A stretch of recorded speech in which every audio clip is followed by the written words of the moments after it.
Betty has a sister, Amy. Gail is Betty's mother.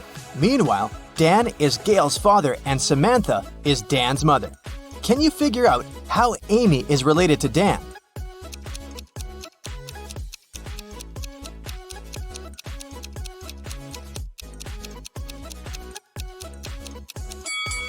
Here's why.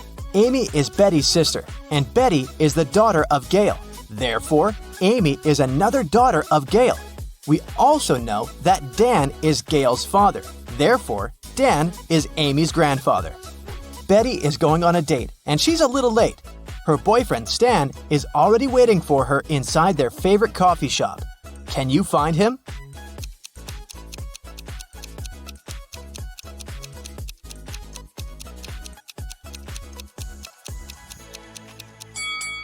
It's this guy on the right. He has a small gift box on the table. After the date, Betty takes a car sharing to go home. The car is parked at this point. Can you figure out the only point Betty can reach?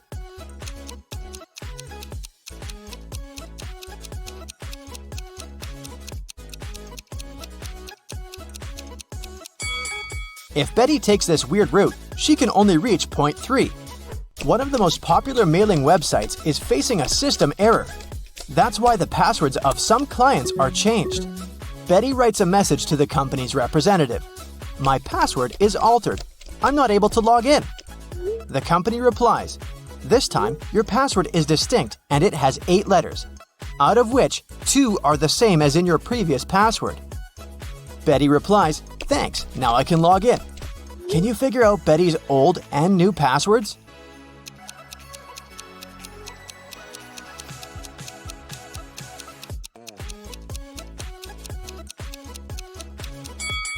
Her new password is distinct, and the old one is altered. Betty arrives at her favorite swimming pool and spots something really weird. Can you see it too?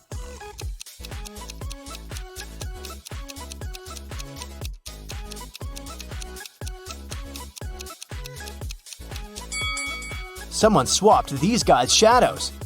After swimming training, Betty goes to the public shower. There are other people in shower cubicles nearby. Can you spot who's unwanted here?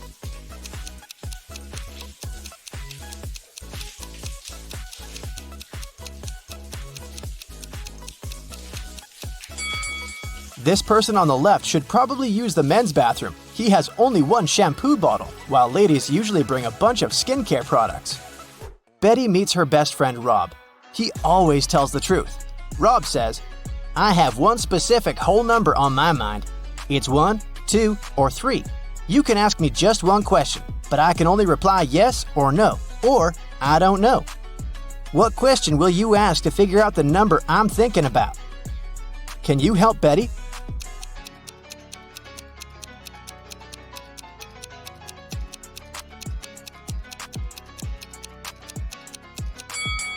She should say, I have one whole number on my mind. It's between 2 and 3. Is the number I'm thinking of smaller or equal to your number? This way, if Rob replies no, then the number is 1. If he replies yes, the number is 3. And if he replies I don't know, the number is 2. Betty got a job as a cashier at a movie theater. A group of her first customers approached the ticket kiosk. 4 mothers, 2 grandmothers, and 4 daughters. What's the minimum number of tickets they need to buy?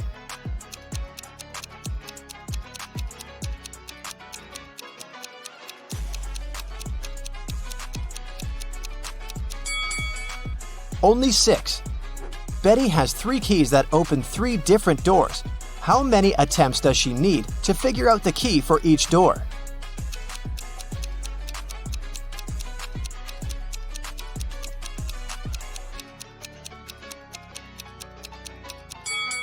Betty will need 6 attempts. First, she has to check the first key and spend 3 attempts for 3 doors. Then, check the second key, 2 attempts for the remaining 2 doors. And then, use the third key to open the last door. Betty enters the cafeteria and spots a thief right away. Can you see this person too?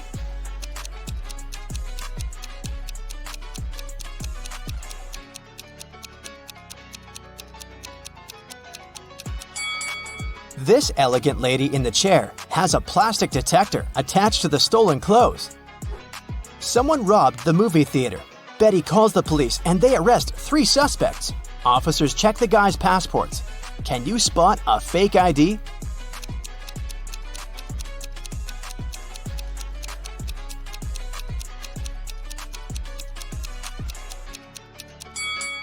Most passport pictures have a white background, so the one in the middle is fake. Late at night, Betty is walking home in a snowstorm. She meets her neighbor walking a dog in the street and freaks out. Can you guess why?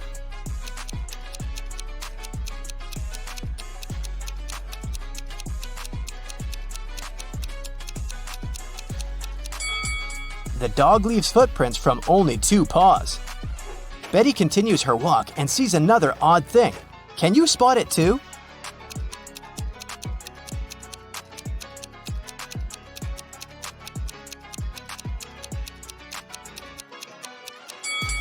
It should be the moon, not Saturn. Betty enters her apartment building and meets 3 neighbors in the elevator. One of them is a werewolf. Can you guess who?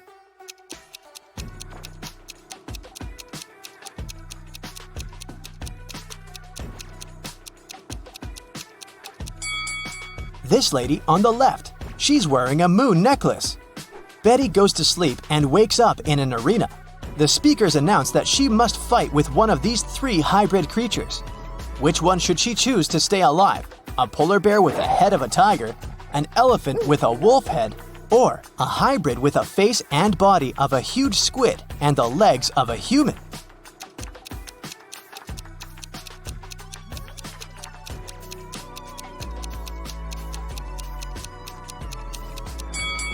Betty should choose the 3rd hybrid.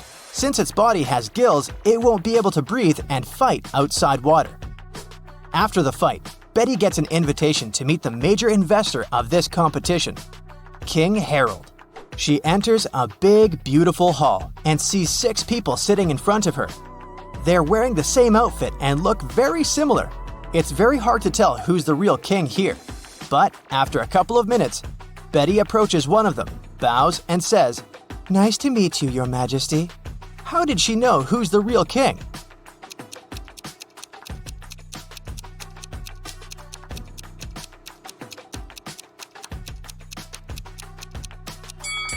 All the other guys were looking at the king very attentively to imitate his manners and actions. Meanwhile, the real King Harold was sitting calmly. Betty returns home and faces bad news. Her cat Fluffy is missing. Betty questions her neighbors. Lily says, "Sorry, I didn't see any cats. I'm working from home. I spent all day working on my new book." Vanessa said, "I haven't seen Fluffy today, and it's cool because I have a terrible allergy to cats." And Bob said, "I think I heard a cat meowing on the balcony a couple of hours ago." Can you guess who stole the cat?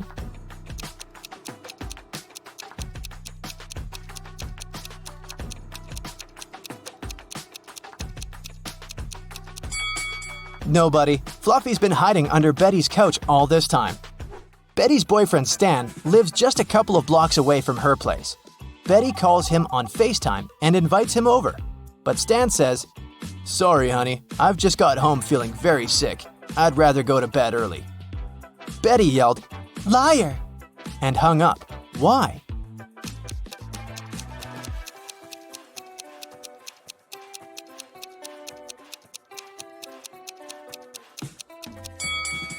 Take a look at Betty's window. It's pretty dark.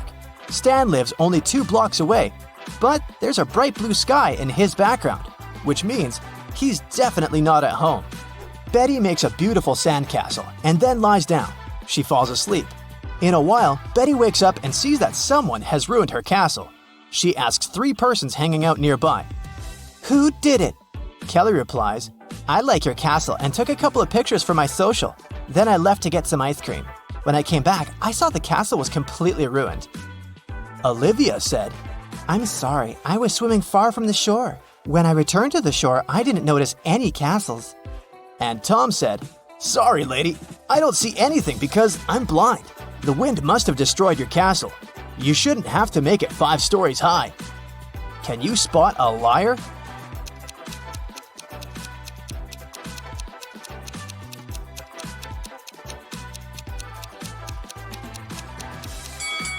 Tom is lying. He said he was blind. How did he learn the castle architecture in detail? Betty is using an app to find accommodation for her vacation. She likes 3 offers. Rose invites her to stay in a cozy bedroom on the 4th floor of her luxurious villa for the price of $50 per night. Jane is ready to host one person in a tiny guest house in her backyard for $30. And Tyler offers to rent his boat for $200 per night. Fishing equipment is included. Only one of these advertisements isn't fake. Can you guess which one?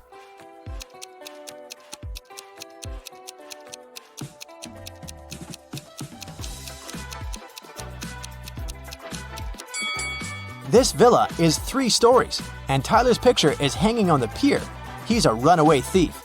So, Jane's guest house is the safest option for Betty. One Sunday, Tom told his brother Dan that he was going hiking with his friend Chris. The next Saturday, the police found Tom unconscious in the forest. Dan said he had been working all week. As for Chris, he was found wandering along the highway. He explained that he had gotten lost in the forest almost immediately after they had arrived and just found his way home. One of the guys was lying. Who was it?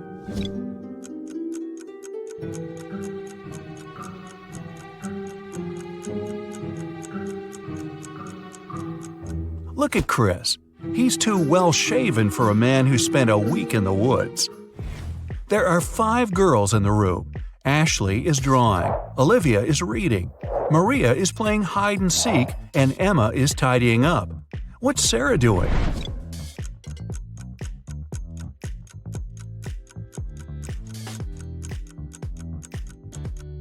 Sarah is playing hide-and-seek with Maria, of course. What number is missing? A small hint, it's not number 4.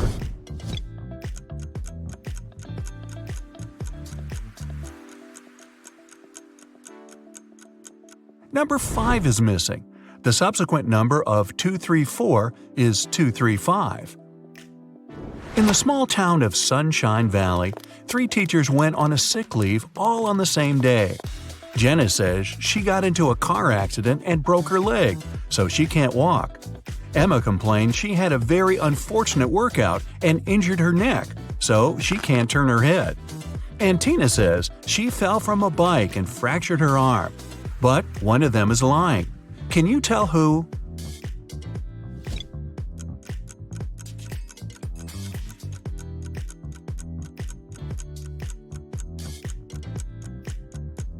It's Jenna. If she can't walk, why does she even have a crutch to hold her up? If it's raining at midnight, can you expect that in 72 hours it'll be sunny?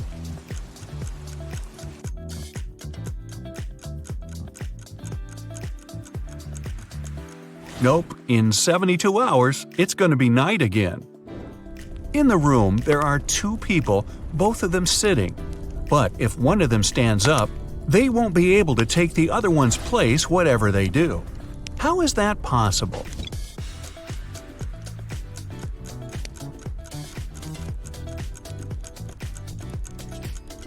The second person is sitting on the first one's lap. A father tells his teenage daughter, "You arrived very late at 3 a.m. and made us all worry a lot. I don't want this situation to repeat." His daughter, though, replies that it will never happen again. How can she be so sure?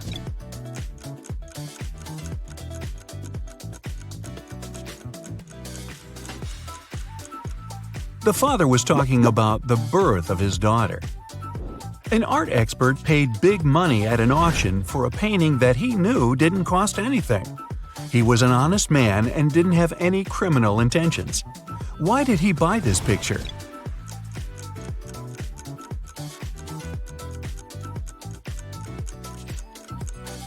Although the painting cost nothing, its frame was a beautiful and expensive piece of art. A street food vendor has a sign on his stall saying, "1 hot dog, $1.50.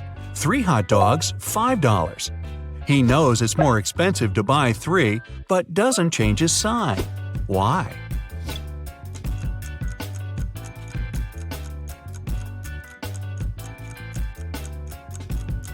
Each time a customer saw his sign, they would buy one hot dog, then another, and then a third one, totaling up to $4.50. Thus, everyone's happy. The customers think they're clever, and the vendor gets his sales up. During a fire, a bank was robbed. The security guard told the police that he wanted to save a bag of money, but he had to crouch to tie his boot just in front of the emergency exit. At that moment, the door opened and hit him on the head. When he came to, the money was missing. Why was the security guard arrested?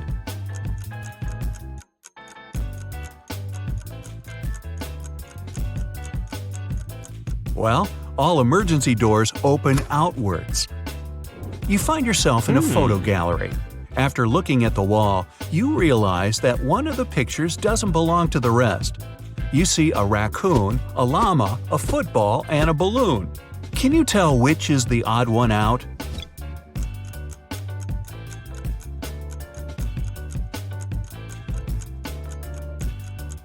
It's the llama picture. The other three objects have 2 double letters in their names, but the llama only has 1 double. There's a barrel of water in the yard.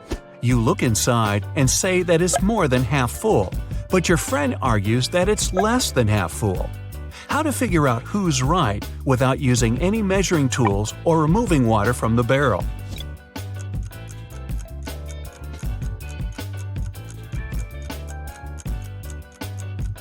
Tilt the barrel so that the water touches the rim. If you can see the bottom, the barrel's less than half full. If the bottom is still covered with water, it's more. Sam and his brother John were always fighting. Their mother couldn't take it anymore and came up with a clever plan to stop them. She told the boys to stand on the same piece of paper in such a way that they didn't touch each other, and it worked. The boys couldn't fight anymore. How did she do it?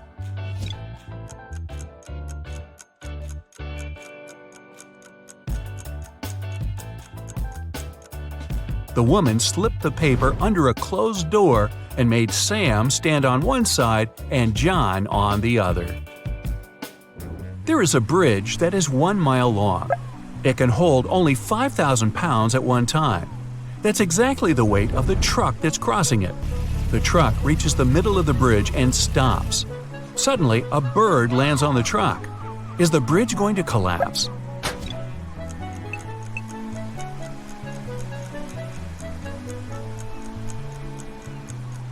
The bridge isn't going to break down because the truck has already used some gas to get to the middle and therefore weighs less than 5,000 pounds. A young woman is sitting near the window. At first, she's deep in thought. Then, she suddenly decides to throw something out of the window. A couple minutes later, she drops on the floor unconscious. She's perfectly healthy and isn't prone to sudden faints. There was no one outside to have hit her either. So, what happened?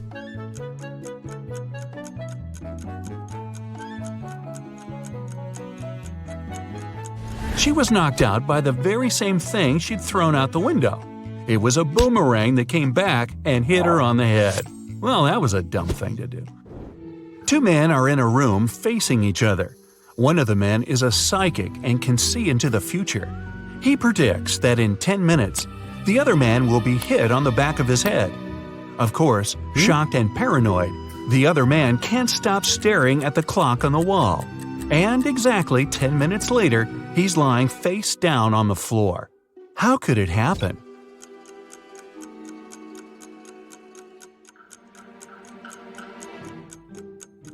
After 10 minutes, the man turned around to see if there was anyone behind him.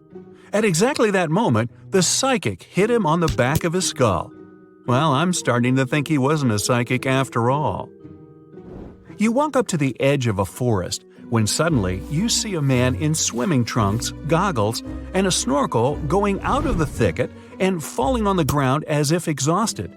But you know the nearest body of water is several miles away. How did the weird man end up in the forest?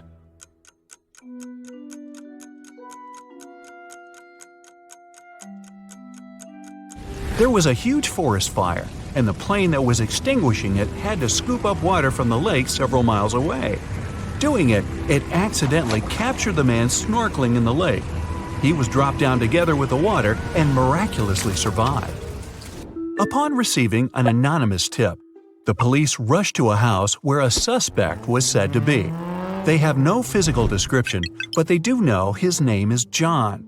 When the cops reach the place, they see 4 people sitting at a table: a carpenter, a firefighter, a truck driver, and a mechanic, none of which have name tags on their uniforms. Without a moment's hesitation, they arrest the firefighter. So, how did they know that's their guy?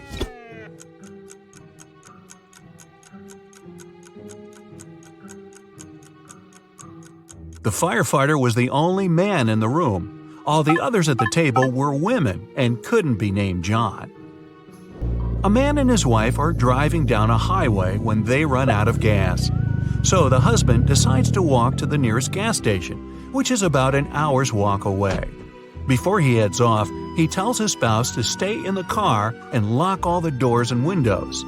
The wife, bored and wanting to entertain herself, turns on the radio only to hear some shocking news. A notorious criminal has escaped from prison and was last seen on that very highway where the car is sitting. The reporter on the news gives a very detailed description of the escapee. The wife gets so scared that she quickly turns off the radio. She double-checks all the locks, but when she looks up, she sees the escapee just a few feet away from the car. When the man returns, he finds the car still all locked up, but his wife is nowhere to be seen. How is it possible?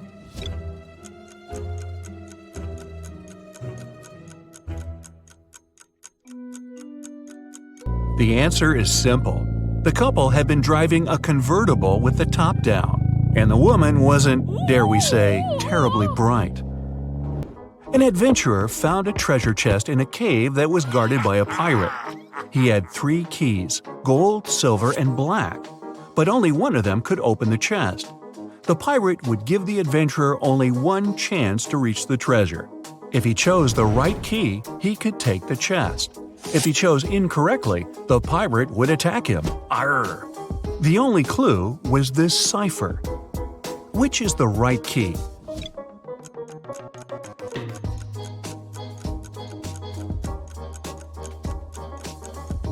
The cipher is an anagram. Shuffle the letters a bit and you'll get the golden key. The adventurer went away unscathed, and the pirate was left frustrated and treasureless. Wow! While working late at night in a top-secret laboratory, Michael finally managed to create the DNA of a hybrid monstrous creature.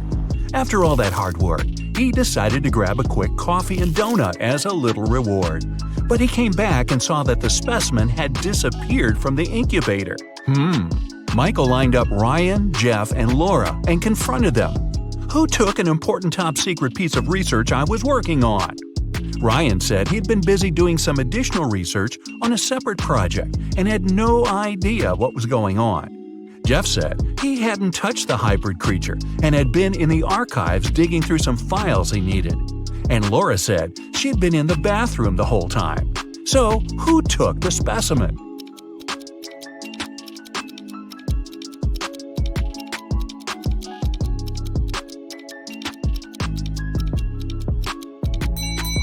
Michael never mentioned that he was dealing with a hybrid monstrous creature. Jeff just let himself get caught. Better think smart next time. Anne absolutely loathes winter, but just like anyone else, she has to go out and do stuff. She had just moved to a snowy city for work and experiences some of the coldest winters. But she managed to make it to the mall to do some quick shopping through a huge blizzard. When she came back to her parked car, she discovered that someone broke into it and took her belongings. When the police lined up the 3 suspects, they each gave their stories. Francesca said she had been polishing her car outside and didn't know anything. Ned said he had been shopping for clothes, and Earl said he had been sitting in a cafe on the upper floor of the mall. The police arrested the suspect. Who was it?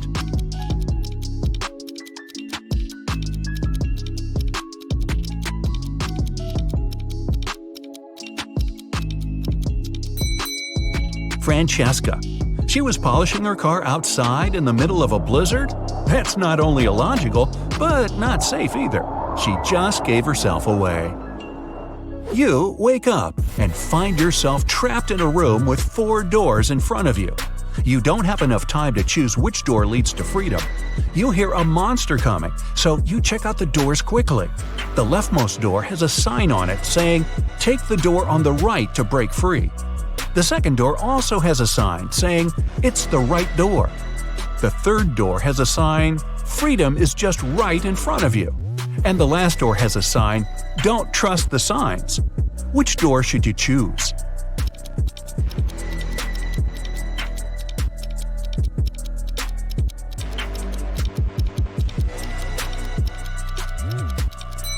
The last door. It says not to trust the signs, but it doesn't mean that they're lying. The first door says to take the door on the right. Not necessarily the last door on the right, but just the one on the right. The second one says, it's the right door. Not the correct door, but the right door, as in the door on the right. The third door says freedom is just right in front of you. That just doesn't make any sense, does it? So it's the last door on the right that leads to freedom. Mason was extremely happy when he got the news that his sister Jane was coming to town. He had just started a new job and couldn't wait to host her for the first time. She was only able to see some nice pictures of the places he visited, including where he lived. When he picked her up from the airport, he noticed something slightly off about her. She was robotic with her responses and seemed stiff with her movements. She wouldn't eat and only insisted that she wanted to rest up. Strange. Had he been watching too much sci-fi? After a while, Mason hears a knock on the door, and to his surprise, it's Jane. But I thought… Jane tells him that the Jane in his apartment is an imposter. When the Jane in the bedroom goes out and sees the other Jane sitting on the couch, they're both in shock. They both try to convince Mason that they're the real Jane. But who will Mason believe?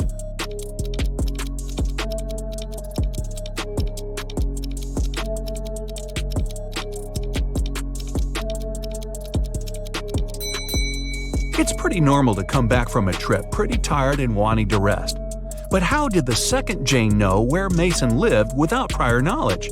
And she didn't even break a sweat running up to the apartment. On a nice day, Vivian, who lived in a town on the seashore, decided to go for a hike alone. But after hours of trekking, she ended up on a section of the forest she wasn't familiar with. Before her were 3 paths. One path had bare footprints leading away. Another had human shoe prints, and the third was right by the river. Which one should Vivian take to find her way?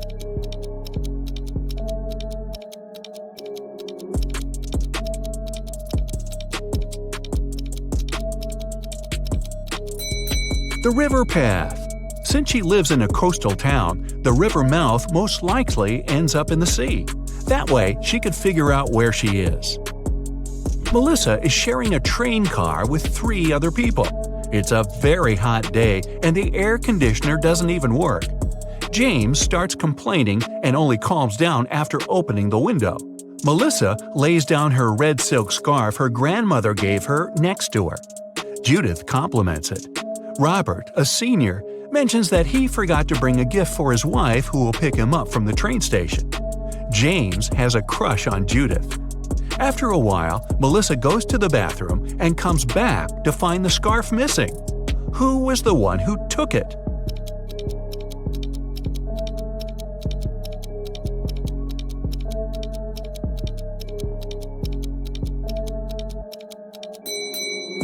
None of them. It was a hot day and James opened the window. The wind sent the scarf flying right out of it. Some zombies have Diego trapped in a room. They're surrounding him. He's stuck and can't escape.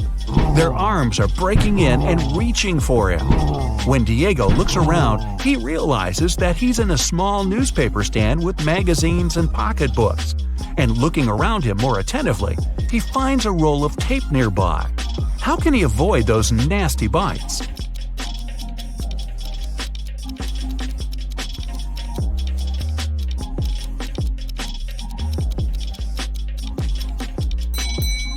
The only way for Diego to escape will be to tape those magazines around crucial parts of his body where they can't lay his teeth on him. It'll be light enough for him to run away from the zombies without getting hurt. Plus, he'll have plenty of reading material for the road. Evan got lost in a forest, and just his luck, it was snowing. The only thing the police searching for him found were 4 parallel lines leading into the forest. Something doesn't seem right, they thought, and took several people into questioning. Nick said he had been at the store buying some groceries. Vanessa said she'd been babysitting. Christina had been at work the whole time. After hearing the stories, they arrested Nick. Why?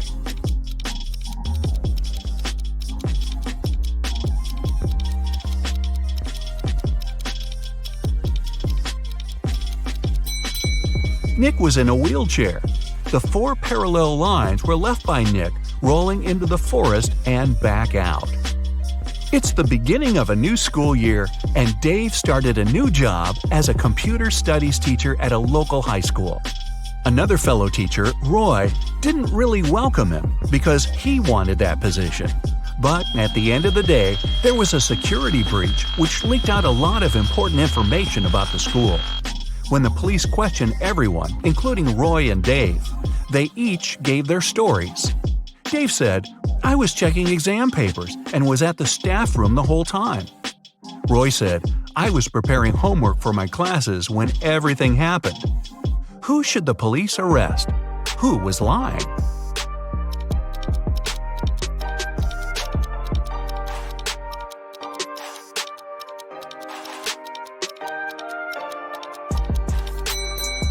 Dave. There wouldn't be any exams on the first day of school. Gareth is in a pickle. He's at the police station looking at the lined-up suspects, one of whom stole Beth's bag while she was having a picnic in the park. He observes them. Beth describes the culprit as someone big, no hair, and wearing a black jacket. All the men lined up matched the description. Gareth looks at each of them, and they all have one distinct trait that makes them stand out from each other. Suspect number 1 has a beard. Number 2 is wearing shorts. And number 3 is wearing glasses. Gareth knows immediately who to arrest. Who is it?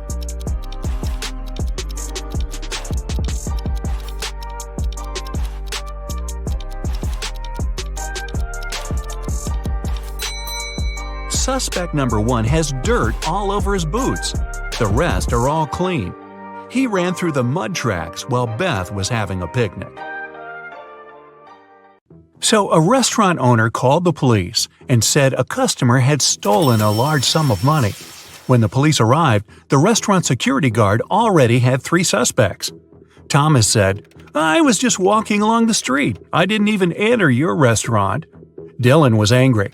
"I've never been to this place before. I was sitting in my car when that guy ran up to me and started throwing accusations." John said, "I did visit the restaurant yesterday, but I just came in to get a coffee and didn't stay longer than 5 minutes." After listening to the suspects, the police arrested the thief. Who was it?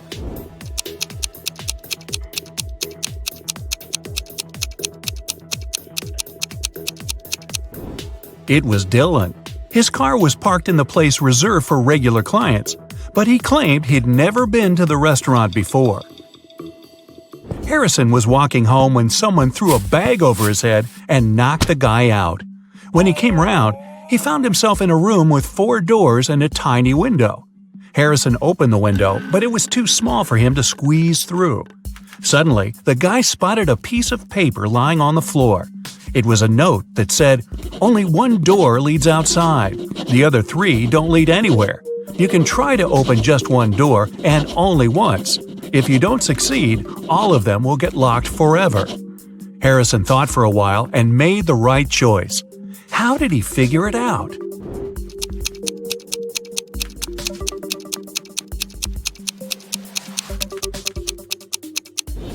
He opened the window. This created a draft. The guy checked the keyholes and felt some cool air coming from one of them. It was the door to freedom. It was Sunday morning when a submarine captain found one of his sailors lying unconscious on his bunk. Someone had hit him on the head. It could only be another crew member. The captain had 3 suspects: Mateo, David, and Owen. He questioned them, and that's what they said. Mateo: "I couldn't do it. I was checking the equipment in the machinery compartment." David: "When it happened, I was washing dishes left after dinner." Owen: "At that moment, I was busy posting a new video on TikTok." Who was lying?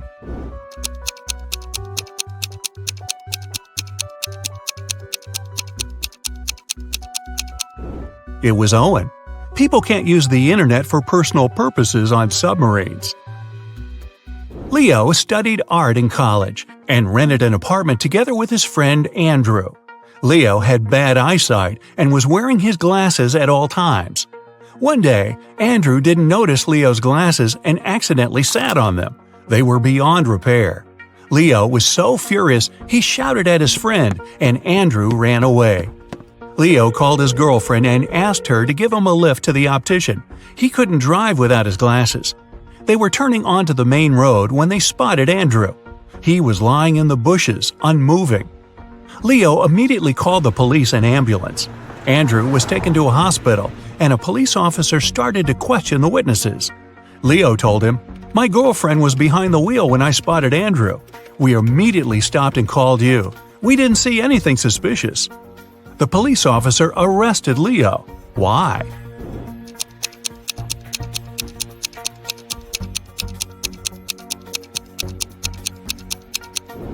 With such poor eyesight and without glasses, how could he notice Andrew lying in the bushes?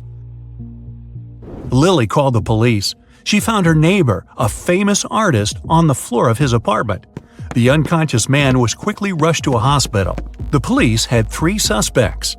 Lily said, "I live next door. I heard some shouting and loud bangs. I went to check on what was going on and found him on the floor." Zachary told the police the artist was his friend. "We agreed to meet at the restaurant, and I came to give him a lift." And Cooper said, "I ordered a painting from him, but when I came to pick it up, I saw the police." Who's guilty?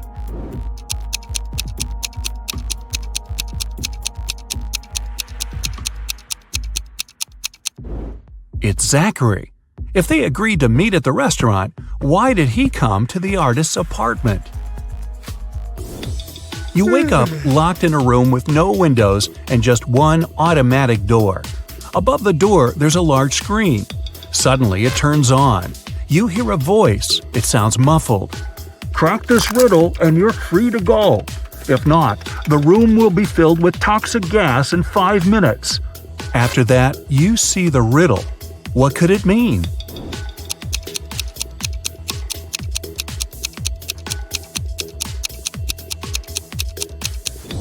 Hopefully, you'll realize in time that it means sitting on top of the world. Look at these mirrors and say which one is magical.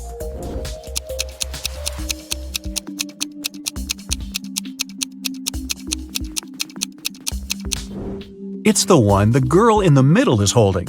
Apparently, it helped her get rid of her mole. A businessman's about to go through a security check at the airport when he realizes someone's taken his luggage. Airport security officers have 3 suspects. Anna says she doesn't need someone's old bag.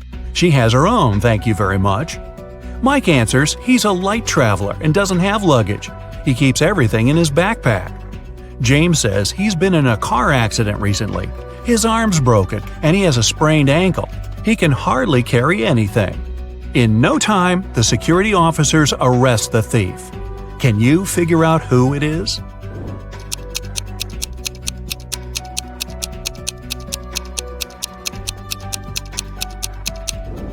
It's Anna. Nobody told her the bag was old. Several police officers are following a criminal. He hid in a random house. When the officers entered the building, they saw a costume party was going on, and the criminal pretended to be one of the guests.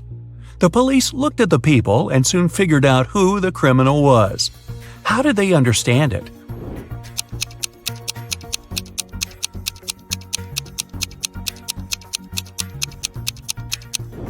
It's the man in the black cape. Unlike other partygoers, he seemed to throw on everything he had at hand: Iron Man's helmet, Batman's cape, and Hulk's pants. 2 young women disappeared one by one in a small town. The police found an envelope with a strange code in the first girl's apartment. In the second woman's house, they discovered another envelope, this time with a weird table. It was empty, but several squares were darker than the rest. The detective suspects the girl who will vanish next might be Madeline, Melanie, or Ariana. Can you figure out which one it'll be?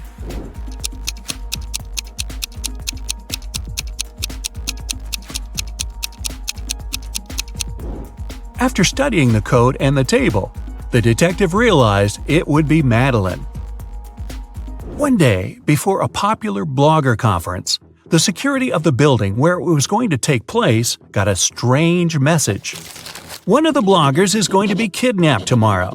It'll either be Monica or Leslie. It was too late to cancel the whole thing. That's why the security officers decided to keep a close eye on the girls. During the event, the girls weren't talking to anyone suspicious. Everything and everyone looked perfectly normal. But suddenly, it became clear who was plotting against one of the girls. Can you figure it out?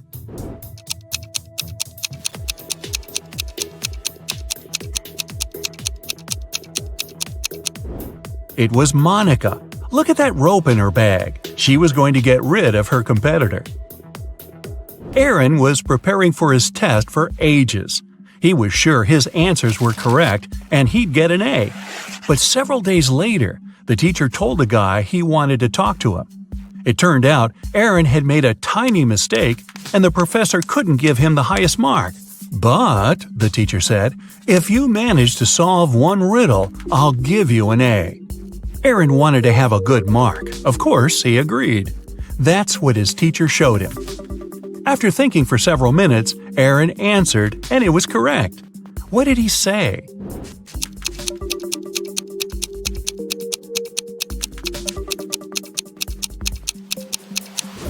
In between jobs. Maria was walking home from work when she heard screaming. It was coming from the house she was passing by. The girl immediately ran in to help. She followed the voice, and it brought her to the basement. As soon as she walked in, the door slammed shut. Suddenly, 3 portals opened in front of her, but only one of them led to safety. The first portal was filled with giant poisonous snakes. In the second portal, there was a huge suspended rock. It would crash down the moment someone stepped in. In the third portal, 5 hungry crocodiles were waiting for Maria. Luckily, the girl chose the safe portal and managed to escape. Which portal was it?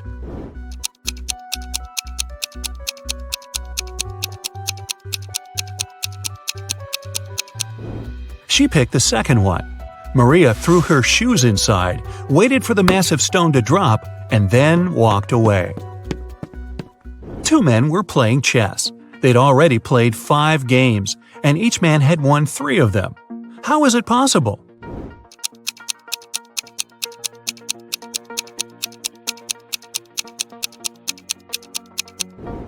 The men were playing with different opponents, not with each other. Sarah and Liam had a son named Oliver. On Saturday, the couple went out for dinner and left Oliver at home. When they returned, the boy was nowhere to be found. The anxious parents called the police. A detective arrived and questioned everyone in the house. The babysitter said she'd been packing Oliver's school bag for the next day. The maid said she'd spent the whole evening cleaning the kitchen. And the cook said he had been preparing food for the next day. He was listening to music and didn't hear anything. The police immediately knew who was lying. And what about you?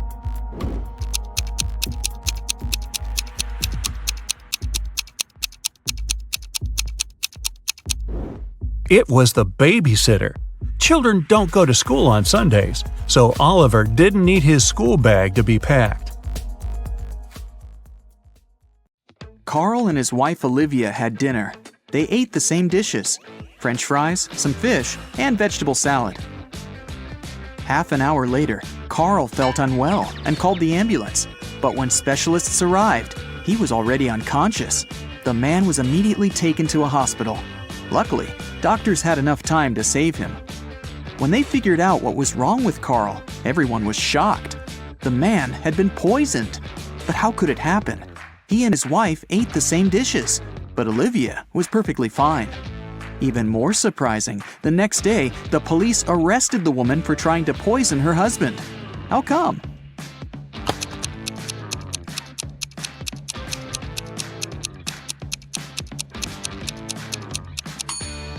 Olivia made all the dishes not salty enough and put poison in the salt shaker. Peter graduated from the police academy and began to work as a trainee detective. 1 week after the guy started his new job, he already had the first tricky case on his hands. One of his colleagues was investigating a series of crimes connected with smuggling. She was close to solving the case, but several days ago, the woman disappeared. Peter visited the last location where his colleague was spotted and found a note. 710-57735 34 5508 51 7718. Peter has 3 suspects: Bill, a manager in an oil company; Todd, a jeweler; and John, a car dealer. Who's the criminal?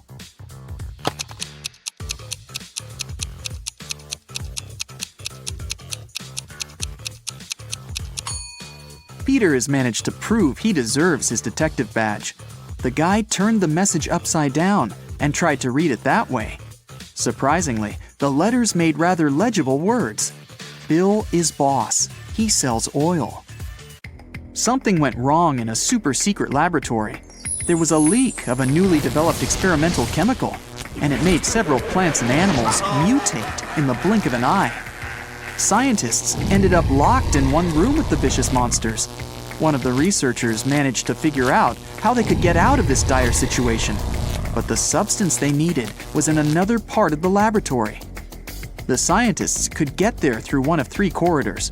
The first was guarded by fire-breathing crocodiles. Hey, it was an experimental laboratory after all. The second corridor was filled with meat-eating sunflowers with extra sharp teeth. And the third passage was swarming with venomous bees. Which one should the scientists choose?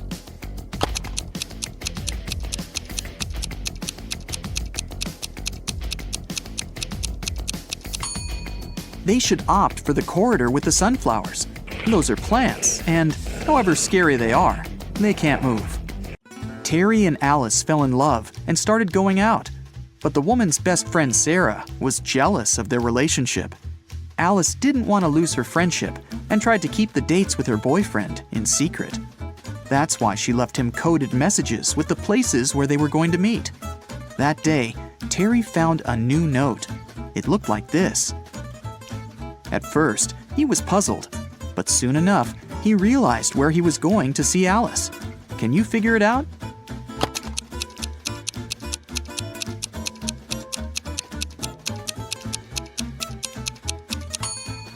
Alice told Terry to meet her at the street corner. Patrick called the police. The man seemed to be worried sick. "My wife Victoria took our dog for a walk in the afternoon. Several hours ago, our pooch returned, alone. I don't know where Vicky is."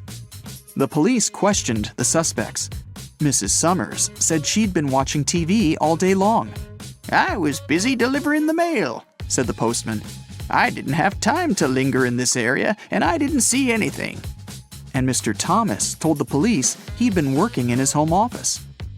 The detective knew at once one of these people was lying. Who was it?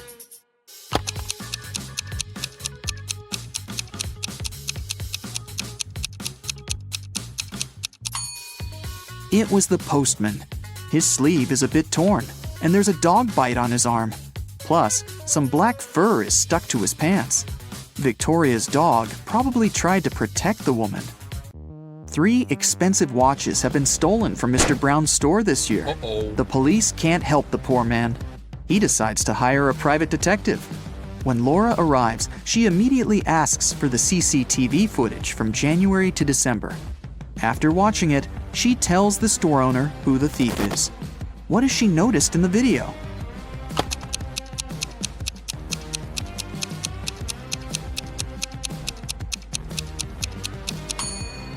The same guy came to the store several times, in April, August, and November. And every time, he has a cast on his arm. But no broken bone would need 8 months to heal. Joe had a friend, Randy, who never answered questions directly. Once, Joe sent Randy a message, inviting him to join their common friends in a cafe. Randy's answer was kinda weird. Sorry, no money. Job in job. Luckily, Joe knew his friend well enough to understand what he meant. But can you figure it out?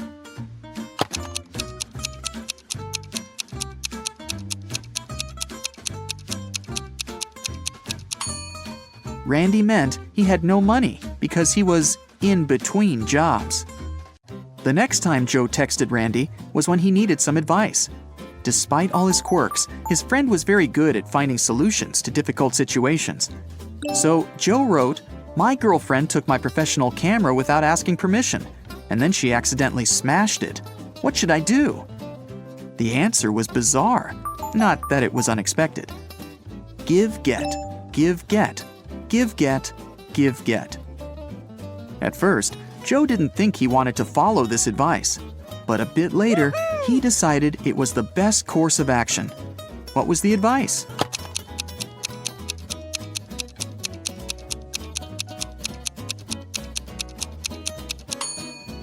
Forgive and forget. Dylan was an extremely popular guy in his office. Tall, handsome, funny, and friendly. But there was one thing that made certain people dislike him. The man had a new girlfriend every month. That Friday, Dylan came to work happier than he'd ever felt. He finally bought the car of his dreams. At lunchtime, he went to the parking lot to check in on his new toy. Oh no! His car was a mess, scratched and covered in paint. Dylan went pale and called security. He had 3 suspects, all of them his exes. Andrea said she didn't even know Dylan had got a new car. Catherine answered she'd been preparing a report for their boss and hadn't left her desk. And Mila told the guy she'd forgiven him long ago. Who ruined Dylan's car?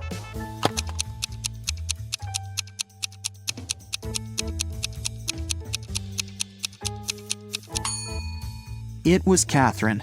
She had some smeared paint on her skirt, and the color is the same as the paint on the man's car. 2 maids work in a small hotel in the mountains. One day, the hotel owner finds out one of them regularly steals stuff from guests, but he doesn't know which one it is. Look at these maids cleaning the rooms. Can you help the owner understand who's guilty?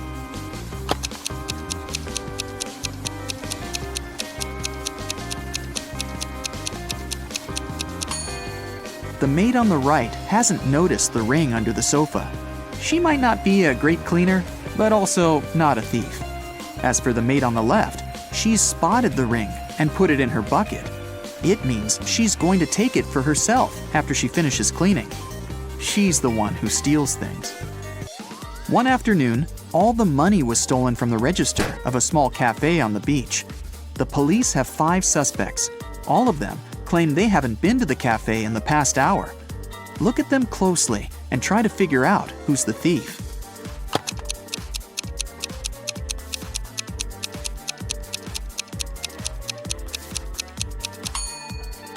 It's the guy with the cocktail in his hand. He definitely bought it in the cafe. But then, why did he lie about not visiting the place? Police officer Cheryl Adams was visiting her colleagues in another town. She was walking along the river, taking pictures to send to her husband, when a man crashed into her. They both fell to the ground. After helping Cheryl to her feet, the man started to apologize. It turned out someone had stolen his wallet, and he was trying to catch the thief. "I was painting my boat, and my wallet was lying next to me. But then I got distracted, just for a moment. But when I turned back, the wallet wasn't there anymore." Cheryl understood the thief couldn't have gone far. She pulled the man to the nearby pier. There were 4 people there. After looking at them closely, the police officer knew who the thief was. Now it's your turn to figure it out.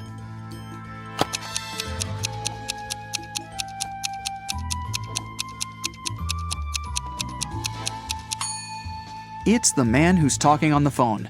There's some green paint on his feet. Julia came to have lunch in her favorite restaurant.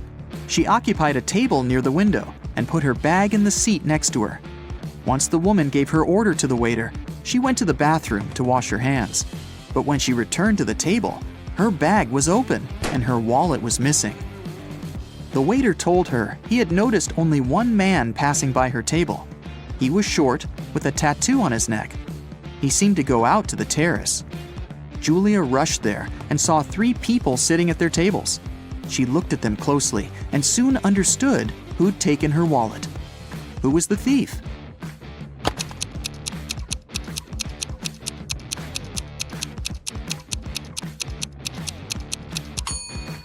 It's the young woman on the right. You can see a wig and some men's clothing in her bag. Plus, she's wearing a turtleneck to cover her tattoo. Long ago, an evil witch kidnapped 3 married women and turned them into rose bushes. One of the women, who had children, begged the witch to let her see her family, and the witch agreed. She took the woman to her home for one night and turned her back into a rose bush the next morning. The witch had no idea the woman's husband had followed her back because he wanted to save his wife. He looked at 3 identical rose bushes and suddenly realized which one was his wife. How?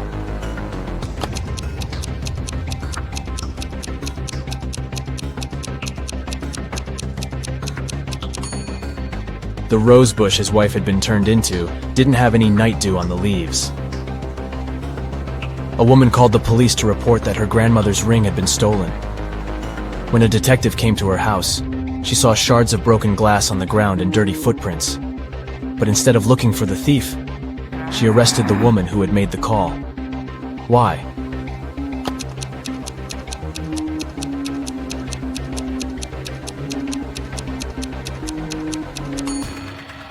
If someone had indeed broken into the house, the shards of glass would have been inside the house, not outside. As for the window, it was broken from the inside, most likely to stage the robbery. A man called his wife from the office and said he would be home by 8. He arrived home at 2 minutes past 8, but his wife was very angry because of his late arrival. Why?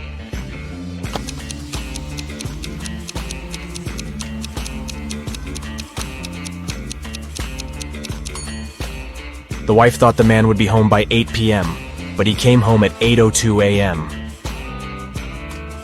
A small shop in New York is called 7 Bells, but there are 8 bells hanging outside. The store owner can easily correct this mistake, but chooses not to. Why?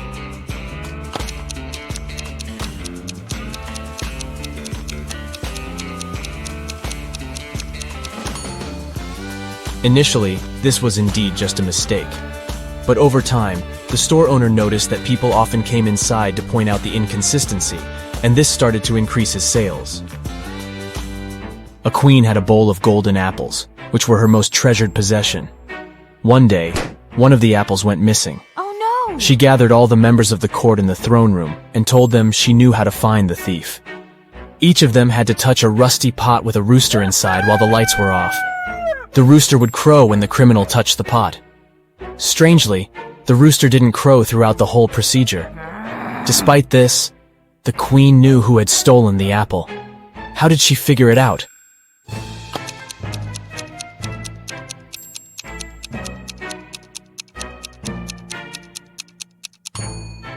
By touching the pot, the members of the court ended up with rust on their hands. But the thief was too scared to touch the pot in case the rooster crowed, so they didn't have any rust on their hands. A rich man named James Leonard was attacked in his house on a Sunday afternoon. These people were in the house at that time: the maid, the cook, the butler, the gardener, and James's wife. They gave the following statements. The maid said, "I was laying the table." The cook told the police, "I was cooking breakfast." The butler said, "I was polishing silverware and dishes." The gardener added, "I was planting tomato seeds." And the wife said, "I was reading a book." So, who attacked Mr. Leonard?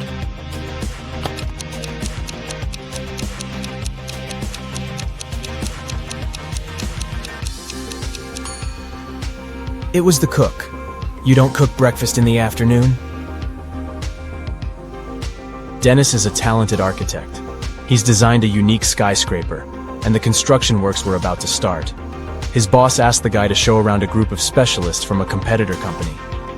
The only condition was that they weren't allowed to take any photos. Dennis did as he was told, but when the group was going to leave, he asked the security to detain one man.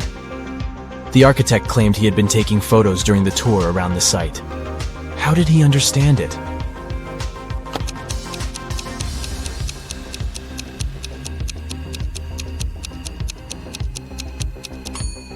The man was carrying an umbrella. He kept pointing it at different objects, asking lots of questions, but the sky was cloudless. What did he need the umbrella for? A camera must be hidden there. Two men are going to fill their watering cans with water from the river. Who will bring more water?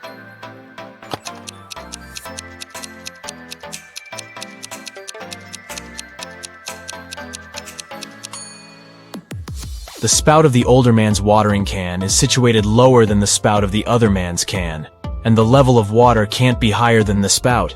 It means the younger man will bring more water. Mrs. Smith claims that her neighbor, Mrs. Miller, has stolen her laundry. The woman says she hung the laundry in her backyard at 10 a.m. And when she went out of the house 2 hours later, she saw Mrs. Miller putting it in her bag. "I didn't do this. It's a lie," the other woman replied angrily. The detective investigating this case asks Mrs. Smith to go to the police station for trying to slander her neighbor. How has he figured out that Mrs. Smith is lying?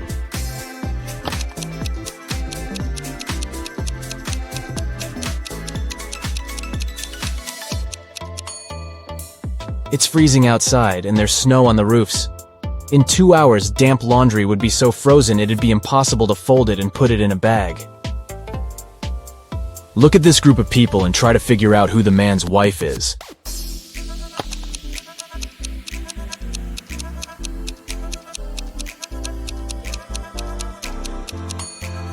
It's the woman in purple. Both she and the biker are wearing matching wedding rings. Detective Morris decided to have a meal at a cafe, but as he came closer, he saw a crying lady. "I was going to cross the road when some woman grabbed my purse and disappeared. I noticed her entering this cafe. Can you help me get my things back?" The detective entered the cafe. "Ah, that's my purse, right between those two women, but I can't recognize the one who took it. I didn't have enough time to look at her attentively." Morris didn't need much time to figure out which woman was guilty.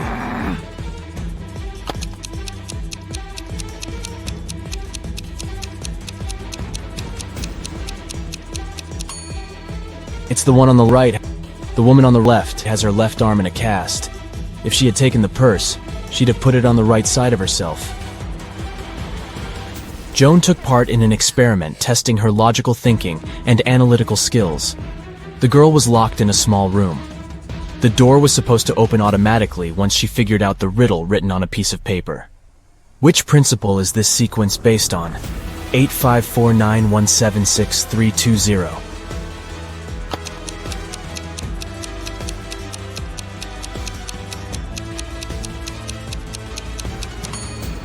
The numbers are lined up based on the alphabetical order of the first and second letters of their names. 8, 5, 4, 9, and so on. Hannah called her friend, Detective Evelyn Marks, and asked her to come as soon as possible. While the woman was away walking with her dog, someone got into her house and stole her laptop. Hannah was sure it was her neighbor Jeremy.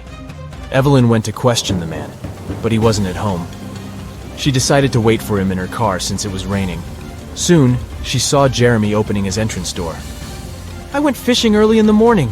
Don't you see that I've just come back?" But the detective didn't believe Jeremy and took him to the police station. Why?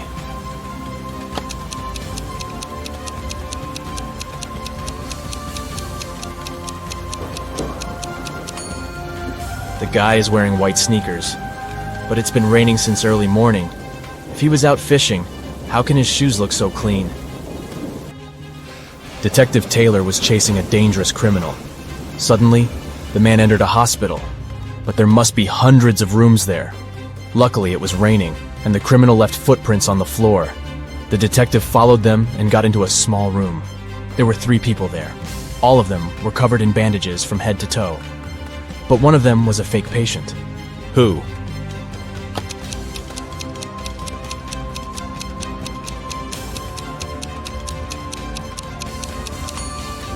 It's the man in the middle.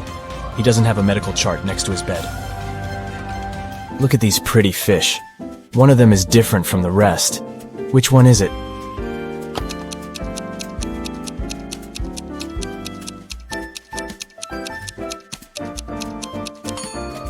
This one in the middle. Its eyes are slightly bigger than those of the others. On a cold winter day, a man was standing in front of someone's house. He didn't move or say anything until the spring, and the owner didn't mind. Who was this man?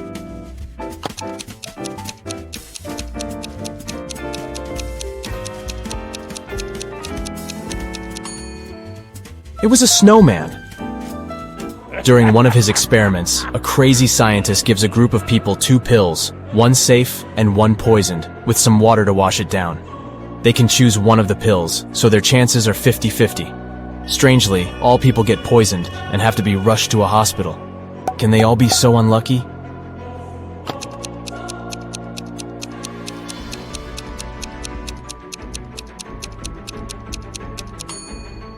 All the pills were okay. The poison was in the water. The following riddles will put your attention and quick thinking to the test. Look at this rebus riddle. Mill and lion. Can you figure out what it means?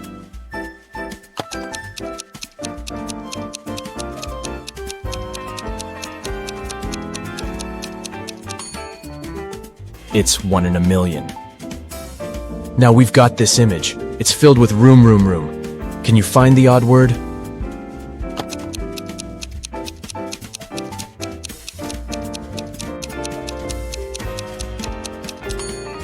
Yep, there's a boom among all those rooms. James is carrying a barrel that weighs 60 pounds. What can the guy add to it to make it weigh 40 pounds?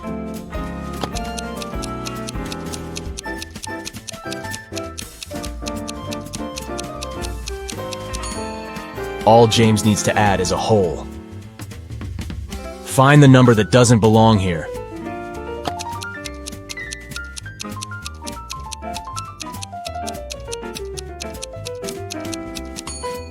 Right you are. 280 is different from all these 208s. Can you figure out what's wrong in this picture?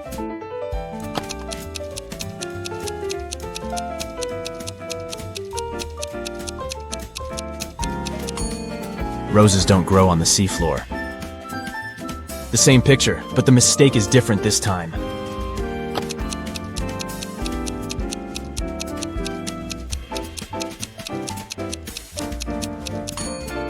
Spiders don't live underwater. But then, where did this spider web come from? How can you pop a balloon with a knife without it bursting or losing air in the process?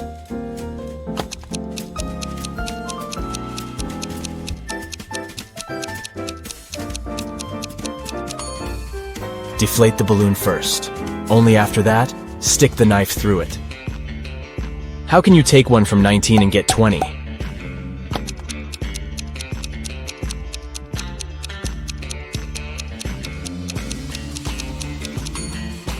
You can easily do it if you use Roman numerals. See for yourself. 14 minus I equals sign x sec. Adam added 6 to 11 and got 5. And it was the correct answer. How is it possible?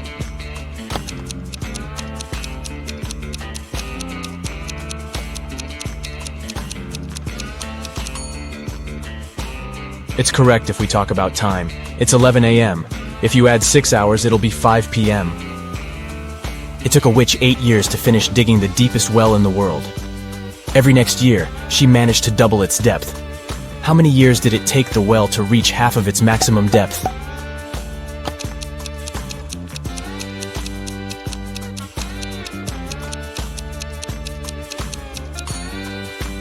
Seven years. If the witch doubled the well's depth every year, it had to be half its final depth the year before it was completed. You need to get into your rival's computer, but it's password protected. The only hint you have is a note you found hidden under the keyboard. 1 mouse, 3 books, 2 boards, 1 knight, 4 balls, 2 lighters, 1 girl, 1 hall, 3 watches. Can you figure out what the password is?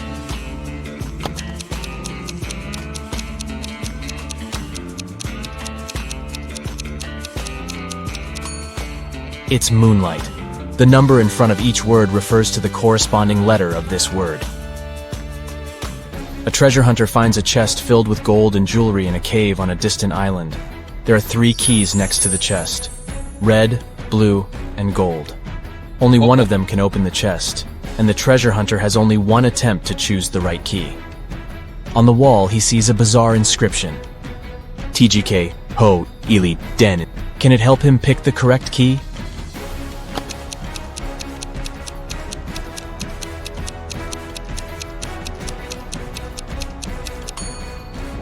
The man should choose the gold key.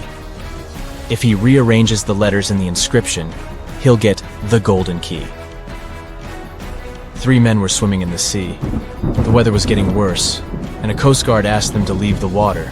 But when they got back to the shore, only 2 of the men had wet hair. Why?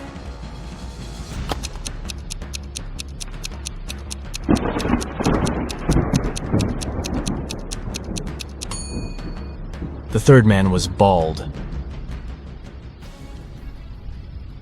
David worked at a construction site. Once, someone attacked him, and the unconscious man was taken to a hospital.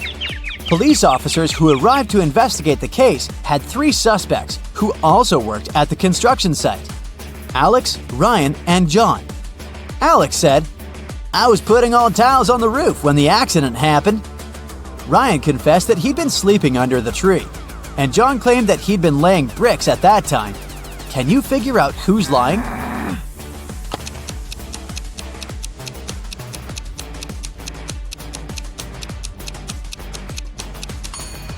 Alex was the one to hurt David. The building has no roof yet, so he couldn't be putting tiles up there. You've bought a cute little rabbit at a pet store. The animal can breed every 2 months, and every time it will deliver 5 babies. How many rabbits will you have in a year?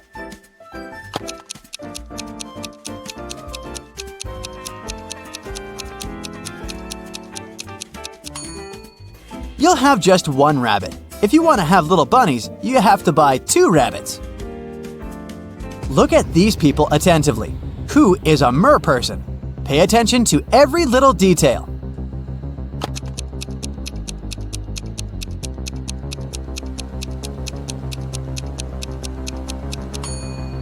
It's the guy on the right. Look, his hands are webbed.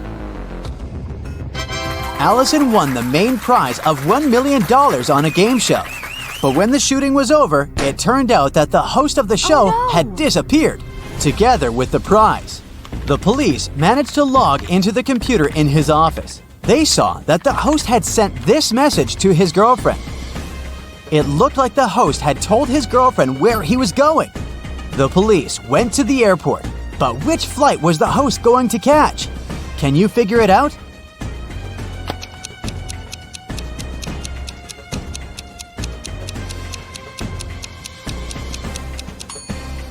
Now let's see, the first 2 letters of Atlas are AT. If we take 3 letters from the word land, it'll leave us with LAN. And the 2 first letters of tattoo are TA. Together, these letters make up the word Atlanta. Hurry to the gate, officers! Jack got lost in the woods. Suddenly, he saw a castle. The man rushed there and was greeted by the owner of the castle. You have to answer just 1 question. If you win, I'll show you the way out of the forest. But if you lose, you'll never leave my castle. Jack agreed. The owner asked, There are 4 mirrors on the wall. One of them reflects fire-spitting dragon Nirin. The second, beautiful mermaid Laura. In the 3rd mirror, you can see a terrifying vampire Sam. And in the 4th, unicorn David. You have to figure out which reflection isn't real, and fast!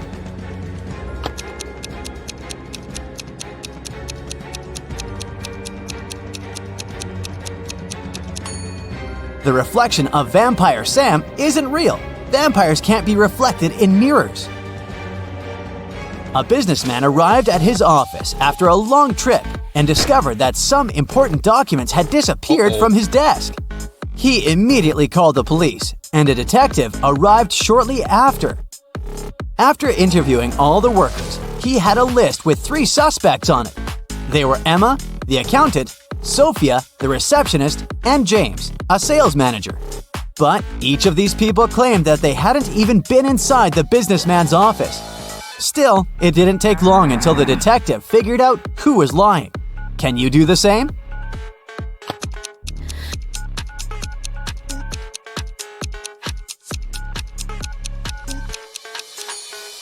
The thief is James. Both women wear high heels in the office, but the footprints on the floor are obviously left by sneakers. You throw me when you need me and pick me up when you don't need me. Can you figure out what I am?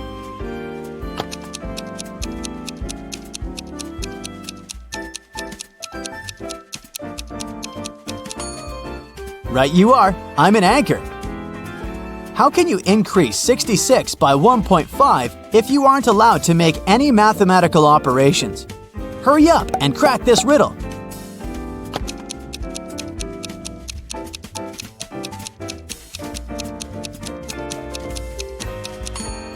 Just turn 66 upside down. It was Mr. and Mrs. Smith's wedding anniversary, and Mrs. Smith was going to put on diamond earrings her husband had presented her for their wedding. But when she opened her jewelry box, she saw that the earrings weren't there. She called her daughters, Dora and Laura. "I've told you so many times not to touch my things. Who took my jewelry this time?" Dora exclaimed, "I haven't touched your jewelry box." Laura also denied taking her mom's stuff. "I don't even wear earrings." Can you figure out which girl is lying?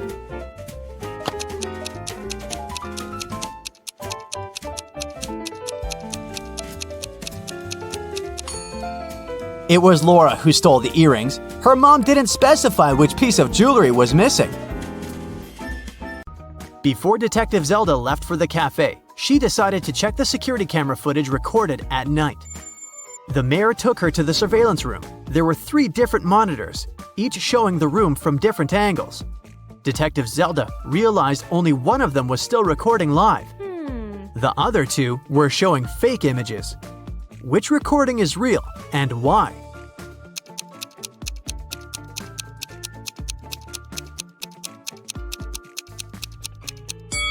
Do you remember what the room looked like when Detective Zelda was inspecting it? The clock certainly wasn't on this wall. It was on the opposite one, so the footage on the first monitor is fake. The footage on the second monitor isn't real also. If you look closer, you'll see a moth flying around the room, but it repeats the same movement over and over again. That's badly edited fake footage, so it makes the footage from the third monitor the real one. Oh, yes. Detective Zelda rewound the footage and found the moment when the riddling man had broken into the room. He was covering his face, so it was impossible to tell what he looked like. Still, Detective Zelda managed to notice something that could help her find the criminal. Can you tell what it is?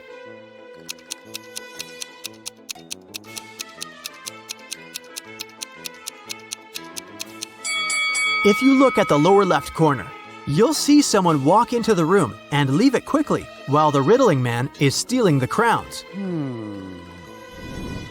Could that mean that the riddling man has a partner? To find that out, Detective Zelda questioned all the security guards who had been working the night shift. The first guard, George, said that he'd been keeping watch in front of the door. The only time he left his place was when he took a short bathroom break.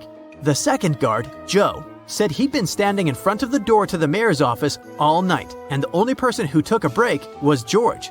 The third guard, Brian, said he'd been right there by the door as well. Detective Zelda knew only one of them was telling the truth, and the other 2 were lying. Who is the liar?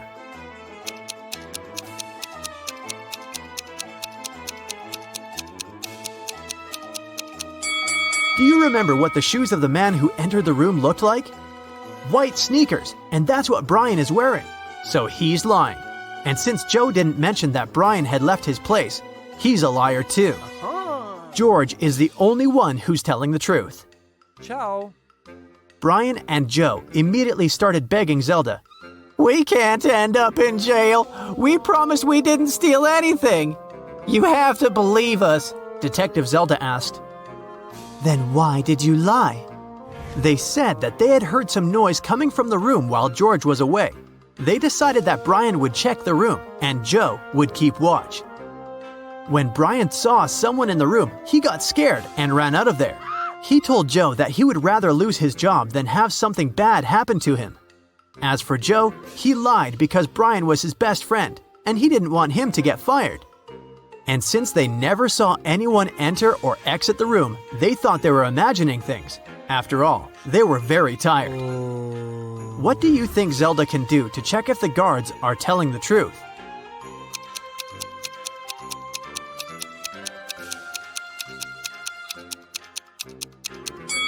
She can check the surveillance footage of the street outside the building to confirm that nobody entered or left. When Zelda couldn't see anyone even walk across the street, she came to the conclusion that Brian and Joe were telling the truth. Yeah. The detective decided to check the secret room once again to figure out how the riddling man had gotten inside. Sometime later, she managed to spot another hidden door. Can you see it too?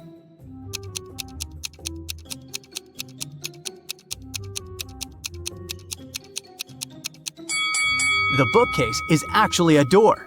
Oh my god. She examined the door to figure out how to open it. She noticed 3 buttons, but only one could open the door. If Zelda pressed the wrong button, the door would get locked for good, and she would not be able to figure out where it led. Which button should she press?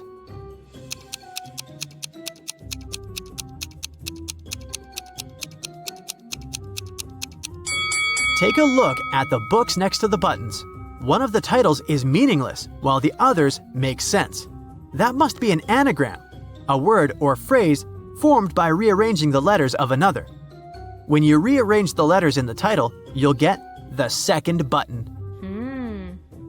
Detective Zelda pressed it, and the bookcase door opened. The woman saw a narrow hallway with stairs leading down. She took a step, and the door closed behind her back. She tried to force it open, but it wouldn't move.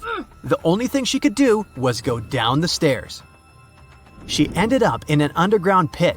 Inside, there was nothing but a shovel and a sign that showed her that she was around the pit. In the hole to the left, there were venomous snakes.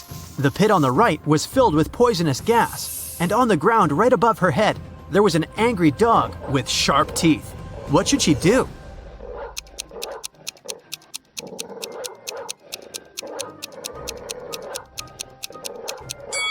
She should dig upwards. She needs to listen to the sounds the dog makes and wait for the animal to fall asleep. Then she should walk quietly past it. That must be how the riddling man entered and left the room. Detective Zelda didn't want to waste any more time, so she headed to Cafe West. A guy sitting at the table in the corner caught her eye. He looked suspicious. When Detective Zelda started walking towards him, he quickly wrote something on the newspaper he'd been reading. Then he ran away through the back door. Detective Zelda tried to catch him, but failed. She checked the paper and found another note. It said, "You're not the mayor, but I'll give him one last chance. It looks like you work for him, so bring me $20 million in cash. We can meet at the building that has the most stories in 2 hours." What building does the riddling man mean?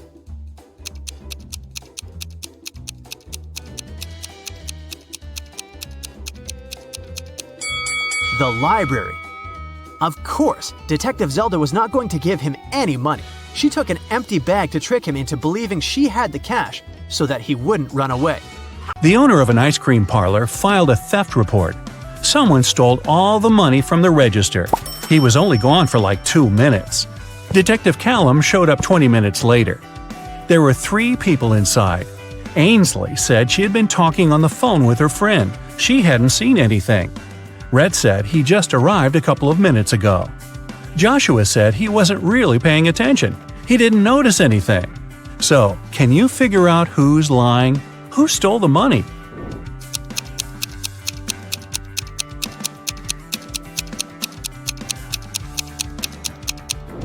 Rhett said he had just arrived, but his ice cream's already melted. Liar. Phoenix wanted to get her dad the best birthday present ever, but she didn't know what he wanted. She decided to break into his laptop to see what he had saved in his online shopping cart. One problem, the laptop required a password, and Phoenix didn't know it. Luckily, there was a note next to it. She sent a picture of it to her friend, Detective Callum. He solved it right away. Can you?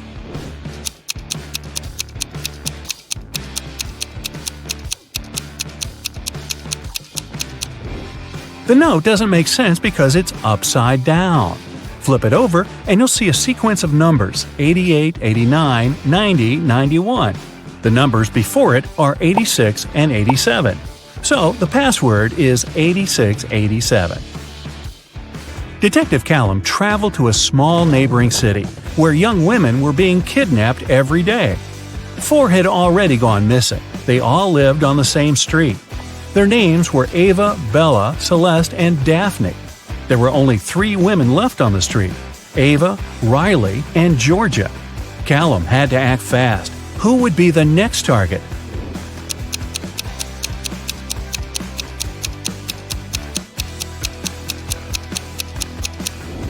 The women are getting kidnapped in alphabetical order: A, B, C, D.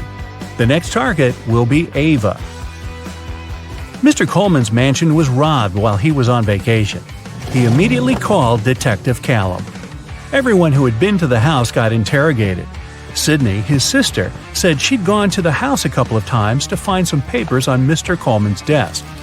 Samantha, the gardener, said she'd come every week to water the plants.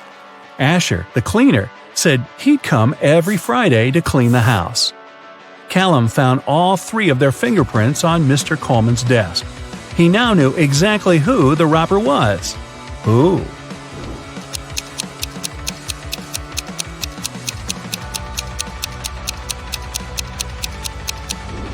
It was Samantha, the gardener. Sydney and Asher had a reason to touch the desk, but Samantha wasn't even supposed to be in Mr. Coleman's office. There aren't any plants in there. A rich woman was robbed on her private yacht during a ferocious storm. A witness said they saw Kai watching the woman right before she was robbed. Kai denied everything and said he was in his cabin at the time, writing a letter to his wife. Detective Callum asked to see the letter. 5 seconds after Kai handed it to him, Detective Callum put him in handcuffs. Why?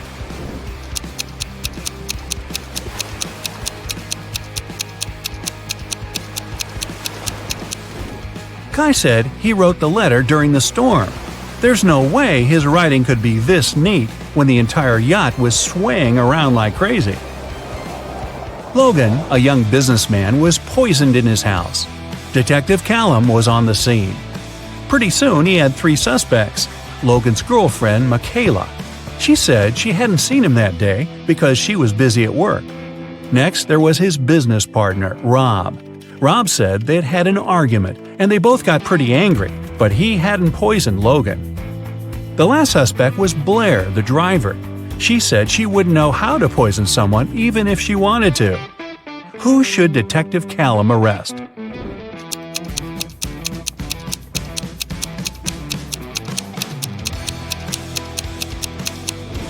Look, there's fresh lipstick on Logan's shirt. It matches Michaela's. But she said she hadn't seen him that day.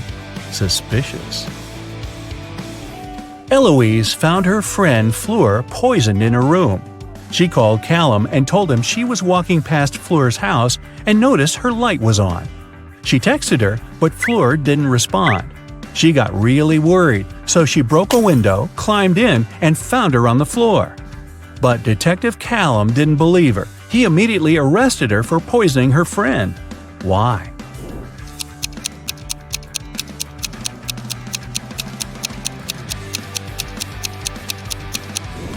Eloise said she broke a window to get in. If that was true, the broken glass should be inside the room, but it wasn't. Eloise had to cover her tracks, so she broke the glass later from the inside. A college student was robbed during a flag presentation. Detective Callum arrived to investigate the case and interrogated several suspects. Kennedy said that she was in the bathroom at the time.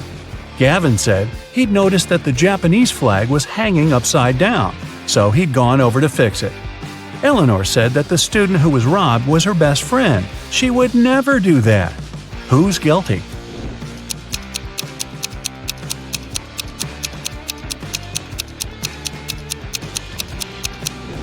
It's Gavin. He said that the Japanese flag was hanging upside down, but that flag looks the same either way. He's lying.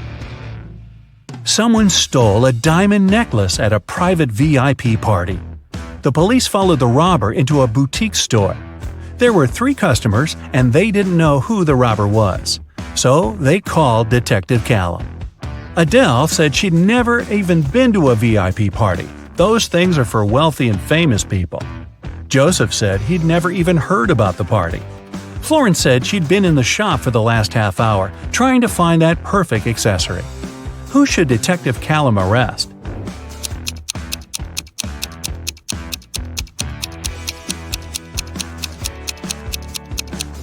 Adele. She's wearing a gold bracelet and earrings. Seems like she was just at a pretty fancy event. Maybe a VIP party? Cherry's ex-boyfriend, Drake, is a powerful magician. He doesn't want to let her go, so he kidnaps Cherry and locks her on top of a high tower, with only one window and no doors at all. Also, Drake sets a magic fire around the tower for extra protection and leaves. Cherry realizes that she has little time to escape. She looks around and sees 3 magic potions. The bottles are labeled. One would give her incredible physical strength.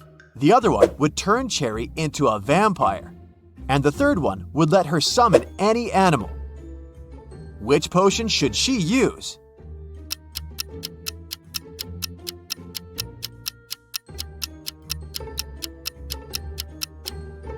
Even if Cherry destroys the tower, she can do nothing with the magic fire. And no animal can help her escape. But if she becomes a vampire, she'll be able to turn into a bat and fly away. Cherry escapes and finds herself in an enchanted forest. Can you find 4 magical creatures here?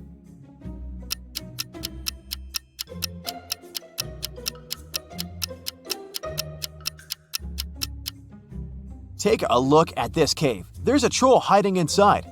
Also, there are 2 pixies sitting on the flowers. And this tree is a wood goblin. Cherry goes ahead and finds a road sign. There are 3 routes leading to the nearest village. An immortal fire-breathing dragon is guarding the first path. The second route lies through the lands of a witch. She hates men and turns every guy who dares to enter her land into a stone statue. And the third path is a habitat for leopards. Can you help Cherry choose the best route?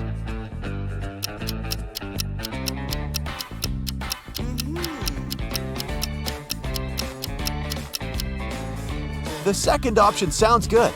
Cherry is a woman, so the witch has no reason to turn her into a statue, because she only hates men.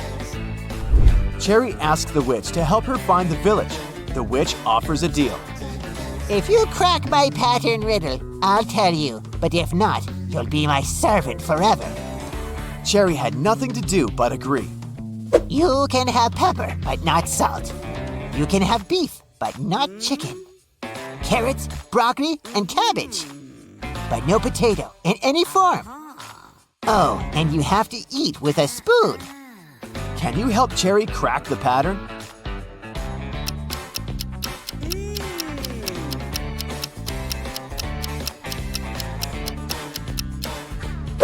She's only allowed items containing 2 of the same letters in a row.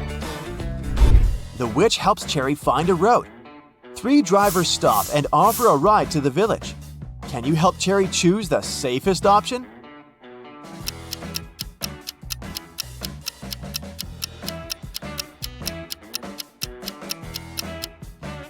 There's a zombie hiding in the back of the first car, and there are no passenger seats in the third car. Although the second car's windshield is cracked, it's still the best choice. Finally, Cherry finds the village. This place is magical. Many amazing creatures live here.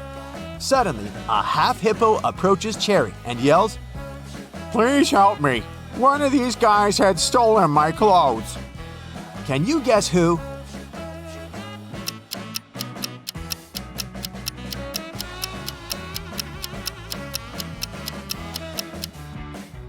Take a look at the dog's badge. It says Hippo.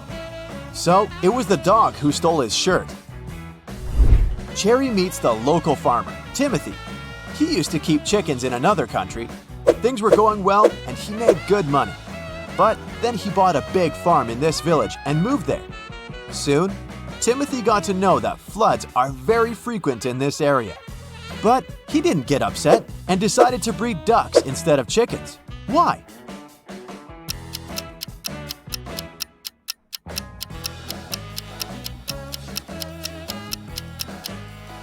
Ducks can swim, so floods aren't so dangerous for them. Timothy invites Cherry over for dinner at home. But unfortunately, Cherry's ex-boyfriend Drake had already found them.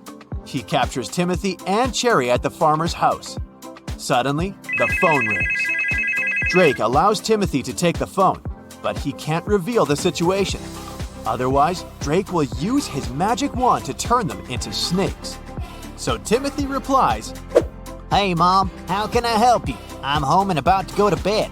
If it's not an emergency, can I call you later? I'm really sleepy. 30 minutes later, the police arrive, confiscate the magic wand, and rescue the guys. How did Timothy ask for help?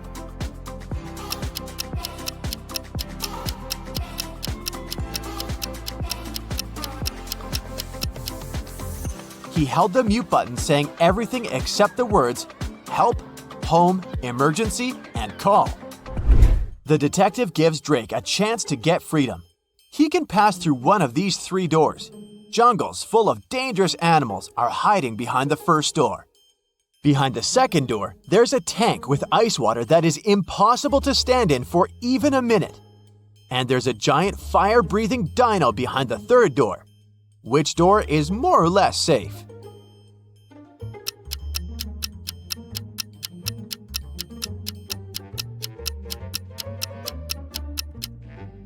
Drake should pick the third door. Dinos don't breathe fire, and they went extinct millions of years ago. Drake returns to his castle and discovers that someone had broken all the bottles with his precious potions in his lab. Drake gets furious and interrogates his 3 goblin servants. Willie says, I was cleaning the castle all day long. I didn't even enter your lab today. Tilly says, I was picking roses in the garden in the morning. Then I entered your lab to bring rose petals for your potions. Everything was fine. And Billy says, I was cooking dinner in the kitchen and then I went to the bathroom to take a quick shower. Who's lying?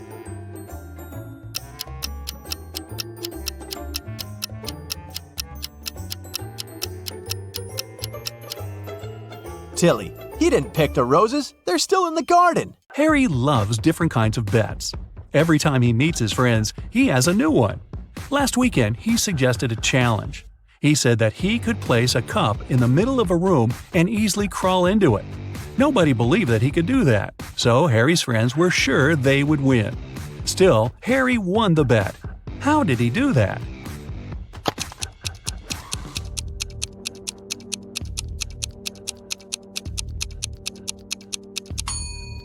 He said he could place a cup in a room and crawl into it. He didn't mention whether it was a cup or a room, though. So he crawled into a room and won the bet. Anna left a shopping list for her husband, Jeff. There were only 2 items, but she decided to prank Jeff a bit. So she didn't write exactly what he needed to buy, but wrote 2 riddles. The first item in her list was full of holes, but still could hold water. And the second item had 4 fingers and a thumb, but it wasn't alive. What was Jeff supposed to buy?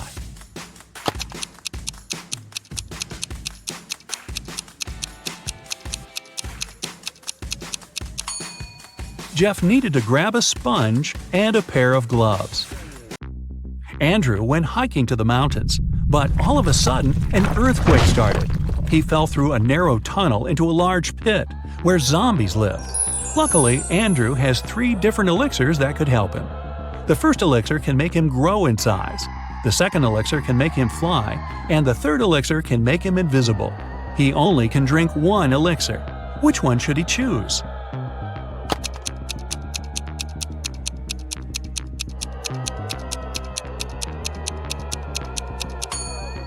He doesn't need to grow in size because he won't make it through the tunnel if he does.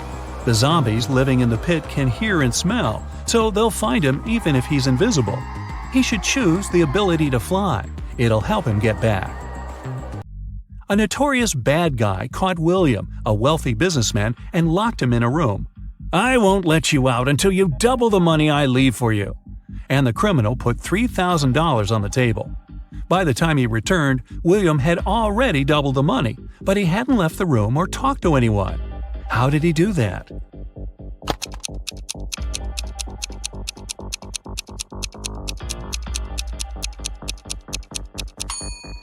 He put the money in front of the mirror. Two friends, Eric and Angus, decided to play. On the table, there was a plate with 11 green apples and 7 red apples. Eric was blindfolded, and he needed to grab some apples without seeing them. How many apples should he take to make sure he has 2 apples of the same color?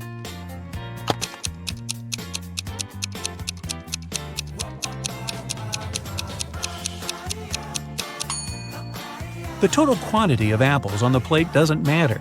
The main thing is that there are only 2 colors. So if Eric takes 3 apples, there will be at least 2 apples of the same color for sure. 3 students, Amanda, Lisa, and Mark, were having a party the night before an important exam, so they weren't ready for it. The following day, they called the professor and asked him to reschedule the exam. They said they got a flat tire on their way to the university, which was a lie.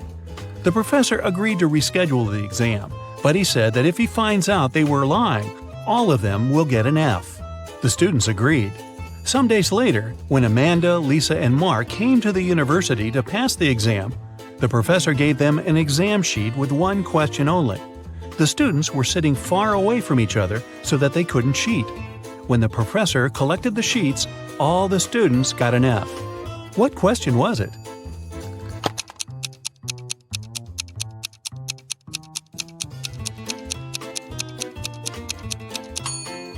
The professor asked the students which tire got flat.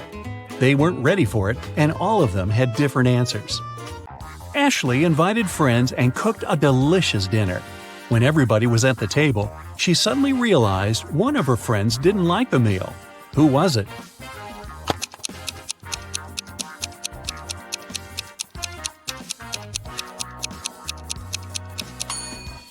It's Chris. He secretly shared his pasta with Ashley's dog.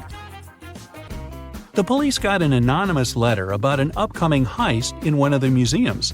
To stop it from happening, they need to know the month the heist is planned for. The letter had a secret code. The police couldn't crack it, so they brought it to the detective. What month is the heist planned for?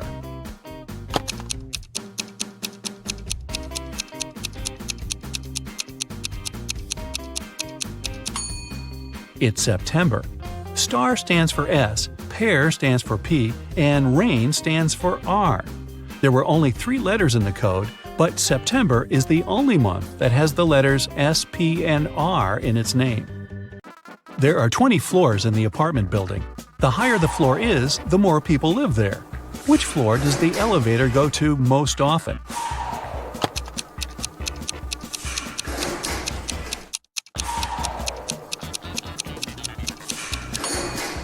It's the first floor. The residents of all floors go down to the first floor. The other day, Mary was rummaging around her grandmother's attic when she accidentally stumbled upon 5 short chains, each made of 4 silver links. She thought it would be great if she combined them all into one big chain of 20 links. When she went back to town, she brought those tiny chains to a jeweler. He told her it would cost her $5 for every silver link that he would have to break and then reseal. How much will the chain cost?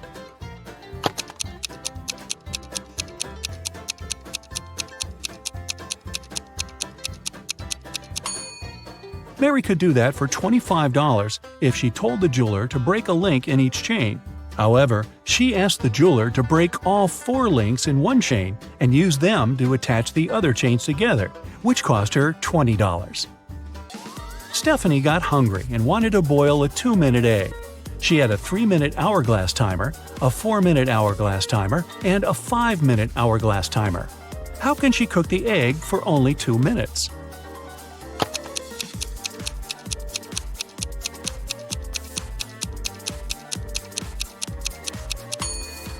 When Stephanie sees the water boiling, she should turn the 3-minute timer and the 5-minute timer over.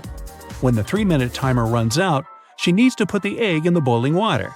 She'll have 2 minutes left on the 5-minute hourglass timer. Esme was having a walk in the forest and got lost. She was wandering around until she found the road leading to the house of a witch, her old friend. Esme approached the house, but the witch wasn't there. Instead, there were 4 open portals. On the table, Esme found the witch's to-do list. Can you figure out which portal the witch entered?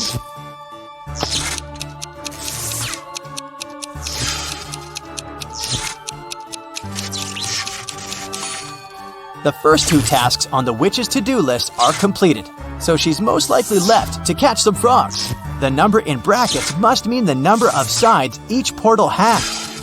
10 is a star, 3 is a triangle, 4 is a square, and a 0 is a circle. To catch some frogs, she must have used the portal that looks like a square. Cindy was a kind and beautiful girl in her junior year. 2 best friends, Dylan and Kobe, wanted to ask her out to prom. So the guys decided to ask Cindy's best friend which of them likes Cindy more. The girl didn't want to share her best friend's secrets, but she gave them a hint. Cindy loves pizza, but she can't stand burgers. She likes to go to the pool, but never goes to the gym. Her favorite animal is the llama, but she's afraid of zebras. Which of the boys does Cindy like?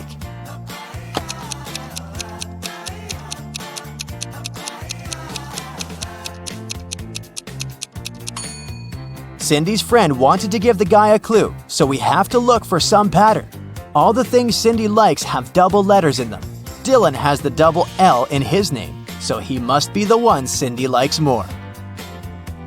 Kate woke up in a dungeon and couldn't remember what had happened to her. The place didn't look safe, so she decided to get out. The door was open and she left the room, walking down the hallway. Several minutes later, Kate stopped in front of 2 elevators and 1 door with an exit sign on it. Is it the way out? In any case, the door was locked and required a password. Can you guess what the password is?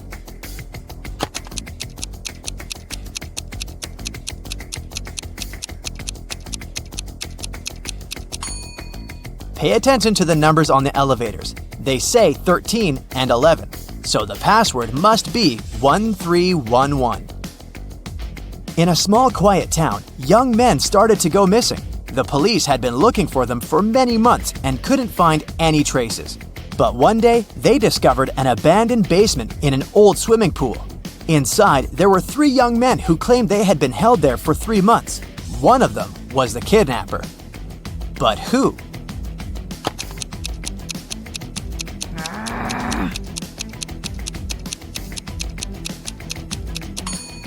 Look, one guy doesn't have facial hair whatsoever, and another man has grown a beard since he hasn't shaved in 3 months. But this guy is freshly shaved, so he must be the kidnapper. Oliver is terrible at packing.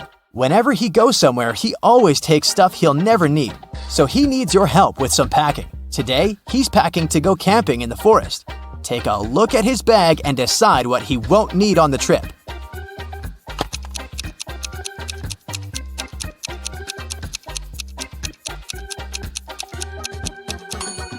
Look, there's an electric hairdryer. There's no electricity in the forest, so he can definitely leave it at home. Now look at what Oliver has packed for his vacation in Egypt, where he'll be staying in an all-inclusive hotel. Is there anything he won't need?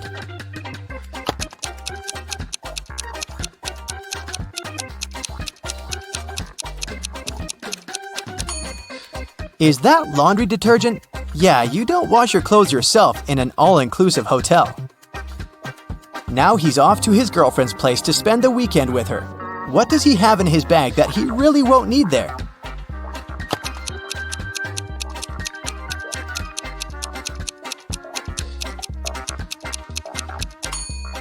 Is it a roll of toilet paper? I think it's very likely that his girlfriend has that. Oliver is going to visit his grandparents and stay with them for a week. They live on a farm where there are cows and horses.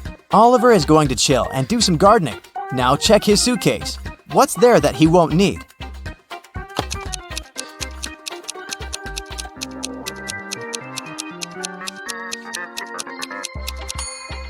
I don't think he'll need his tuxedo. He'll most likely be wearing some casual clothes all the time.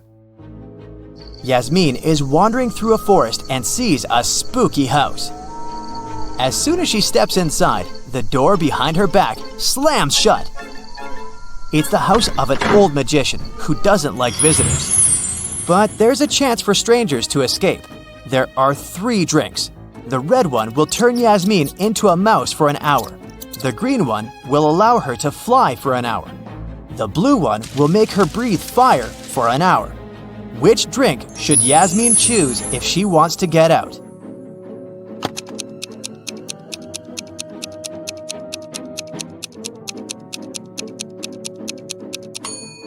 Yasmin should drink the red liquid. She'll turn into a mouse and will be able to escape through this little hole in the front door.